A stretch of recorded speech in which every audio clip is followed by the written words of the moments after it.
Mini London, McCluskieganj, प्रकृति की गोद में बसा ड्रीम डेस्टिनेशन आपका कर रहा है इंतजार। आइए अपने यादगार लम्हों को बिताइए ड्रीम डेस्टिनेशन में।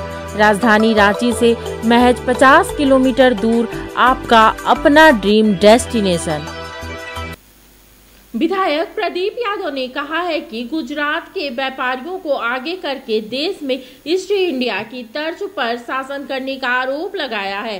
प्रधानमंत्री नरेंद्र मोदी पर गुजरात के व्यापारियों को गलत तरीके से काम करने का भी आरोप लगाया। मेरे पांव के नीचे धरती है, सुल्तान तेरा इकबाल नहीं। मेरे पांव के नीचे धरती है, सुल्तान तेरा इकबाल नहीं। हमसे क्या जागीर छीनोगे, हम तुम्हारे मनसबदार नहीं। जो अनेकता में एकता था, अब उसे भी ये बदलना चाहते हैं, उस विविधता को भी बदलना चाहते हैं। और अध्यक्ष महोदय, सबसे तो लोकतंत्र पर आज खतरा है, और वो लोकतंत्र जिस तरह से खतरा मंडरा रहा है, जो तानाशाही स्थापित करने का प्रयास है, जिस तरह से उसे कमजोर करने का प्रयास है, अध्यक्ष महोदय, बहुत दूर जाने की आवश्यकता नहीं है। चंडीगढ़ के मेयर के चुनाव हुए, सुप्रीम कोर्ट ने क्या कहा कि लोकतंत्र के लिए शर्म की बात है। इस मेयर के चुनाव में जिस तरह से इन लोगों ने धांधली किया, एक छोटा सा उदाहरण काफी है अध्यक्ष महोदय।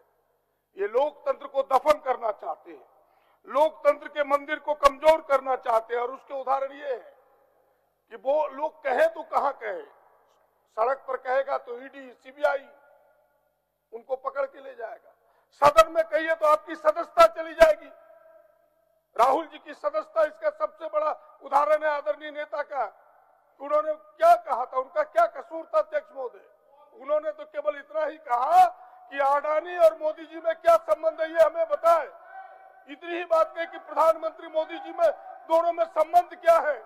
अध्यक्ष महोदय, 150 सांसदों का निलंबन, ये तानाशाह का ताजा उदाहरण है अध्यक्ष महोदय। इसलिए मैंने कहा कि देश अब ये बीजेपी नहीं रह गई अध्यक्ष महोदय, ये गुजरात की पार्टी बन चुकी है। पहले ईस्ट इंडिया कंपनी को अंग्रेजों ने आगे करके देश की सत्ता पर शासन किया, अब गुजरात एंड कंपनी को आगे करके ये देश की सत्ता पर शासन करना चाहते हैं अध्यक्ष महोदय। अध्यक्ष महोदय, इनके इशारों पर अभी, गुजरात एंड कंपनी के इशारों पर अभी बजट बन रहा है, नीतियां निर्धारित हो रही है। कल यह समय भी आने वाला है कि वही बजट बनाएंगे, वही नीतियां बनाएंगे। इससे देश को सावधान होने की आवश्यकता है। अध्यक्ष महोदय, प्रतिपक्ष के लोग आज भी कह रहे, कल भी कह रहे थे कि सत्ता पक्ष के लोगों ने महामहिम का विरोध किया। हम सबों ने महामहिम का विरोध नहीं किया, महामहिम के अभिभाषण का विरोध नहीं था। हम सबों ने महामहिम से आग्रह किया कि भाई आप एक संदेश भेजें भारत सरकार को, जिसके आप राज्य सरकार और भारत सरकार के बीच कड़ी का काम है। आप हथकड़ी बन के राज्य सरकार के हाथों में मत डालें, आप कड़ी का काम कीजिए। और जो ये देश, राज्य की जनता चाहती है कि विकास के काम तेजी से बढ़े, हेमंत सोरेन के नेतृत्व में, गठबंधन सरकार के नेतृत्व में, इसमें ईडी और सीबीआई बाधक न बने, यह संदेश उनके माध्यम से हम सब केंद्र को भेजना चाहते थे। इस बात का विरोध था अध्यक्ष महोदय। अध्यक्ष महोदय, मैं बहुत लंबी चौड़ी बात न करते हुए इतना जरूर कहना चाहूंगा कि अभी 67 बिंदुओं पर अभिभाषण हुए हैं, और कई बिंदु होते अगर राजभवन का विरोध न होता, अध्यक्ष महोदय, केंद्र सरकार का विरोध न होता। विलंब होगा भानु जी, बोलने दीजिए, हो गया हो गया, उनको बोलने दीजिए, हो गया, चलिए। तो अध्यक्ष महोदय, 68वें बिंदु पर अगर महामहिम का सपोर्टिंग रहता तो जो ओबीसी के आरक्षण है वो भी अंकित रहते। अगर ओबीसी का आरक्षण आज रुका हुआ है 27%, तो दिल पर हाथ रख के पूछे कि किसने रोका है, किसने रुकवाया है। तो ऐसे चीजों में तो राजभवन पर संदेह पैदा होना स्वाभाविक है। अध्यक्ष महोदय, सरना धर्म कोड किसने रोका है, 1932 के खतियान को किसने रोका है। अंत में यही कहना चाहूंगा कि ये सारे लोग जो सत्ता पक्ष को देख आईना दिखाना चाहते हैं, ये प्रवासी लोग हैं, और इनको मुखौटा बनाया गया है कुछ चंद लोगों को, आदिवासी के नाम पर, दलित के नाम पर, पिछड़ों के नाम पर इन्हें मुखौटा बनाया गया है, हथियार के रूप में उपयोग करता है भारतीय जनता पार्टी दिल्ली से इनको आगे करके। इन्हें समझना होगा इन बातों को कि जब ये सत्ता में थे तो कैसे उपयोग किया।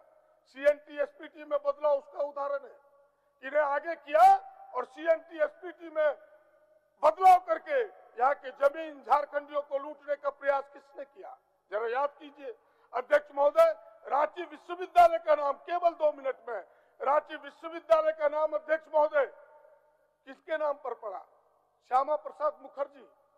बताए कि झारखंड में श्यामा प्रसाद मुखर्जी का क्या योगदान है जो उनके नाम पर अगर पढ़ना ही था, भगवान बिरसा के नाम पर पढ़ता, अगर झारखंड से इन्हें प्रेम होता, सिद्धो कारो के नाम पर पढ़ता, उनके नाम पर नहीं पढ़ा।